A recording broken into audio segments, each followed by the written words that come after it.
জাতীয় কবি কাজী নজরুল ইসলামের পাশেই চিরনিদ্রায় শায়িত হয়েছেন শরীফ ওসমান বিন হাদী। মর্যাদাপূর্ণ এই কবরস্থানে ষষ্ঠ ব্যক্তি হিসেবে সমাহিত হয়েছেন তিনি। তার দাফন সম্পন্নের পরই নতুন করে আলোচনায় আসে কবি নজরুলের সমাধিসৌধে আর কারা শায়িত আছেন। 1976 সালের 29শে আগস্ট মৃত্যুবরণ করেন কবি নজরুল। তারই ইচ্ছা অনুযায়ী ঢাকার কেন্দ্রস্থলে ধর্মীয় এবং শিক্ষাঙ্গনের গুরুত্বপূর্ণ স্থানে তাকে সমাহিত করা হয়। এরপর থেকেই সমাধিসৌধটি পরিণত হয় জাতীয় স্মৃতিচিহ্নে। কবির প্রতি শ্রদ্ধা জানাতে প্রতিদিন অসংখ্য মানুষ সেখানে আসেন। কবি নজরুলের সমাধির আশপাশের এলাকায় পরবর্তীকালে সমাহিত হয়েছেন বাংলাদেশের সংস্কৃতি এবং শিক্ষাঙ্গনের কয়েকজন খ্যাতিমান ব্যক্তি।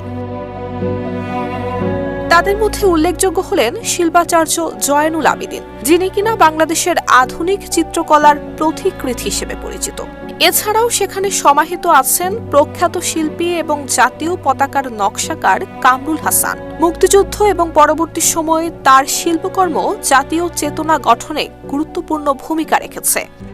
RICL TMX, যুগের পর যুগ স্থাপনা থাকে মজবুত। শিক্ষা এবং গবেষণা ক্ষেত্রে অবদানের জন্য পরিচিত প্রফেসর আব্দুল মতিন চৌধুরী, যিনি ঢাকা বিশ্ববিদ্যালয়ের উপাচার্য হিসেবেও দায়িত্ব পালন করেছেন, তিনিও সমাহিত রয়েছেন এই সমাধিক্ষেত্রে। এছাড়া প্রফেসর মুজাফফর আহমেদ চৌধুরী ঢাকা বিশ্ববিদ্যালয়ের সাবেক উপাচার্য এবং গুণী শিক্ষক, যিনি বাংলাদেশের শিক্ষা ব্যবস্থা এবং বিশ্ববিদ্যালয় প্রশাসনে রেখেছেন গুরুত্বপূর্ণ অবদান। তিনিও চিরনিদ্রায় শায়িত হয়েছেন এই নজরুল সমাধিসৌধে। সর্বশেষ এই কবরস্থান নতুন করে আলোচনায় আসে শরীফ ওসমান হাদীর দাফনের মাধ্যমে।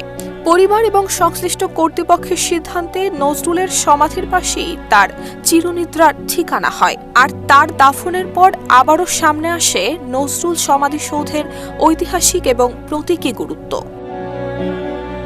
নুসরাত জাহান মেহেক, ঢাকা পোস্ট।